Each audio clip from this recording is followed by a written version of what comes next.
O desejado de todas as nações. Capítulo 2. O povo escolhido. Por mais de 1000 anos, aguardara o povo judeu a vinda do Salvador. Nesse acontecimento, fundamentara suas mais gloriosas esperanças. No cântico e na profecia, no ritual do templo e nas orações domésticas, havia envolvido o seu nome. Entretanto, por ocasião de sua vinda, não o conheceram. O bem-amado do céu foi para eles como raiz de uma terra seca. Não tinha parecer nem formosura, e não lhe viam beleza nenhuma para que o desejassem. Veio para o que era seu, e os seus não o receberam. Isaías capítulo 53, verso 2, e João capítulo 1, verso 11. Todavia Deus escolhera a Israel.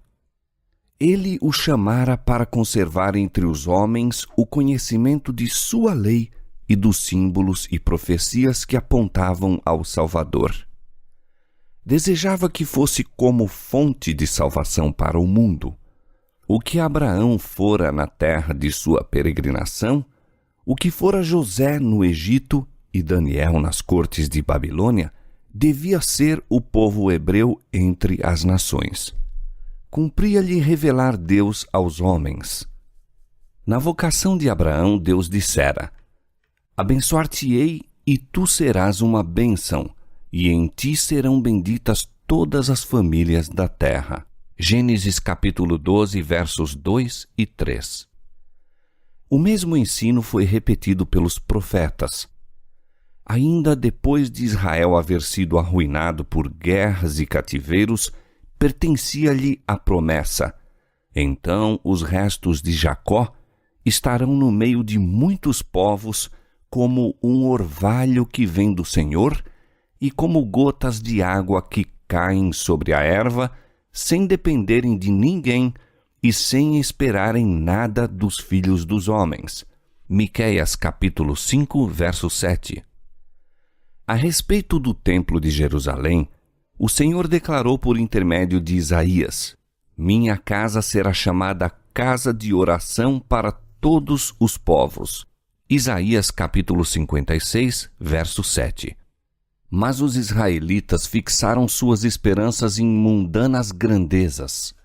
Desde o tempo de sua entrada na terra de Canaã, apartaram-se dos mandamentos de Deus e seguiram os caminhos dos gentios. Era em vão que Deus enviava advertências por seus profetas.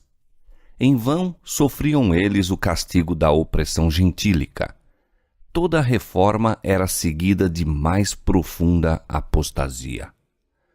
Houvessem os filhos de Israel sido leais ao Senhor, e ele teria podido cumprir seu desígnio honrando-os e exaltando-os. Houvessem andado nos caminhos da obediência, e tê-los-ia exaltado entre as nações que criou, para louvor e honra e glória sua. Todos os povos da terra verão que é invocado sobre ti o nome do Senhor, disse Moisés, e temer-te-ão. Os povos, ouvindo todos estes preceitos, dirão: eis um povo sábio e inteligente, uma nação grande. Deuteronômio capítulo 26, verso 19, capítulo 28, verso 10 e capítulo 4, verso 6.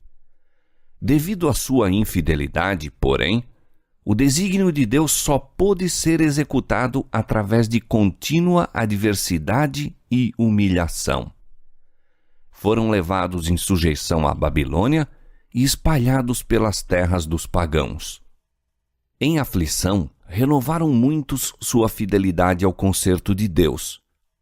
Enquanto penduravam suas harpas nos salgueiros e lamentavam o santo templo posto em ruínas, a luz da verdade brilhava por meio deles e difundia-se entre as nações o conhecimento de Deus. O pagânico sistema de sacrifícios era uma perversão do sistema que Deus indicara, e muitos dos sinceros observadores dos ritos pagãos aprenderam dos hebreus o significado do serviço divinamente ordenado apoderando-se com fé da promessa do Redentor. Muitos dos exilados sofreram perseguição. Não poucos perderam a vida em virtude de sua recusa de violar o sábado e observar as festividades pagãs. Quando idólatras se levantaram para esmagar a verdade, o Senhor levou seus servos à presença de reis e governadores para que estes e seu povo pudessem receber a luz. Repetidamente, os maiores monarcas foram levados a proclamar a supremacia do Deus a quem seus cativos hebreus adoravam.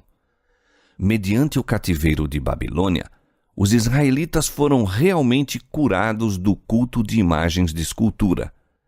Durante os séculos que se seguiram, sofreram opressão de seus inimigos gentios, até que se firmou neles a convicção de que sua prosperidade dependia da obediência prestada à lei de Deus. Mas com muitos deles, a obediência não era motivada pelo amor. Tinham um motivo egoísta. Prestavam a Deus um serviço exterior como meio de atingir a grandeza nacional. Não se tornaram a luz do mundo, mas excluíram-se do mundo a fim de fugir à tentação da idolatria. Nas instruções dadas a Moisés, Deus estabeleceu restrições à associação deles com os idólatras. Estes ensinos, porém, haviam sido mal interpretados. Visavam preservá-los contra as práticas dos gentios, mas foram usados para estabelecer uma parede de separação entre Israel e todas as outras nações. Os judeus consideravam Jerusalém como seu céu e tinham reais ciúmes de que Deus mostrasse misericórdia aos gentios.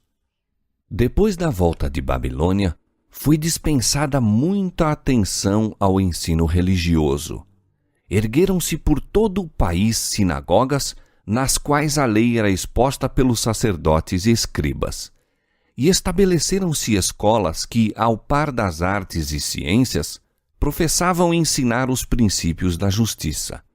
Esses agentes perverteram-se, porém. Durante o cativeiro, muitos do povo haviam adquirido ideias e costumes pagãos, os quais foram introduzidos em seu serviço religioso. Conformaram-se, a muitos respeitos, com as práticas dos idólatras. À medida que se apartavam de Deus, os judeus perderam de vista em grande parte os ensinos do serviço ritual. Esse serviço fora instituído pelo próprio Cristo. Era, em cada uma de suas partes, um símbolo dele, e mostrara-se cheio de vitalidade e beleza espiritual. Mas os judeus perderam a vida espiritual de suas cerimônias, apegando-se às formas mortas. Confiavam nos sacrifícios e ordenâncias em si mesmos, em lugar de descansar naquele a quem apontavam. A fim de suprir o que haviam perdido, os sacerdotes e rabis multiplicavam exigências por sua conta, e quanto mais rígidos se tornavam, menos manifestavam o amor de Deus.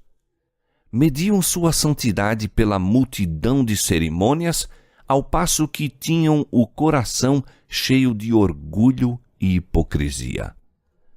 Com todas as suas minuciosas e enfadonhas injunções, era impossível guardar a lei. Os que desejavam servir a Deus e procuravam observar os preceitos dos rabinos, morejavam sob pesado fardo. Não podiam encontrar sossego nas acusações de uma consciência turbada. Assim, operava Satanás para desanimar o povo, rebaixar sua concepção do caráter de Deus e levar ao desprezo a fé de Israel. Esperava estabelecer a pretensão que manifestara quando de sua rebelião no céu, que as reivindicações de Deus eram injustas e não podiam ser obedecidas. Mesmo Israel, declara ele, não guardava a lei. Ao passo que os israelitas desejavam o advento do Messias, não tinham um reto conceito da missão que ele vinha desempenhar. Não buscavam redenção do pecado, mas libertação dos romanos. Olhavam o Messias por vir como um conquistador para quebrar a força do que os oprimia e exaltar Israel ao domínio universal. Assim estava preparado o caminho para rejeitarem o Salvador. Ao tempo do nascimento de Cristo, a nação estava irritada sob o governo de seus dominadores estrangeiros e atormentada por lutas internas. Fora permitido aos judeus manterem a forma de um governo separado, mas coisa alguma podia disfarçar o fato de se acharem sob o jugo romano ou reconciliá-los com a restrição de seu poder. Os romanos pretendiam o direito de indicar ou destituir o sumo sacerdote, e o cargo muitas vezes era obtido pela fraude, o suborno e até pelo homicídio. Assim, o sacerdócio se tornava mais e mais corrupto. Todavia, os sacerdotes ainda ostentavam grande poder e o empregavam para fins egoístas e mercenários. O povo estava sujeito às suas desapiedadas exigências e era também pesadamente onerado pelos romanos. Esse estado de coisas causava geral descontentamento. Os levantes populares eram frequentes. A ganância e a violência, a desconfiança e a apatia espiritual estavam corroendo o próprio âmago da nação. O ódio dos romanos, bem como o orgulho nacional e espiritual, levaram os judeus a apegar-se ainda rigorosamente às suas formas de culto. Os sacerdotes tentavam manter reputação de santidade mediante escrupulosa atenção às cerimônias religiosas. O povo, em seu estado de trevas e opressão, e os príncipes, sedentos de poder, ansiavam a vinda daquele que havia de vencer seus inimigos e restaurar o reino a Israel. Eles tinham estudado as profecias, mas sem percepção espiritual. Esqueciam, portanto, os textos que apontavam à humilhação do primeiro advento de Cristo e explicavam mal os que falavam da glória do segundo. O orgulho lhes obscurecia a visão. Interpretavam a profecia segundo seus desejos egoístas.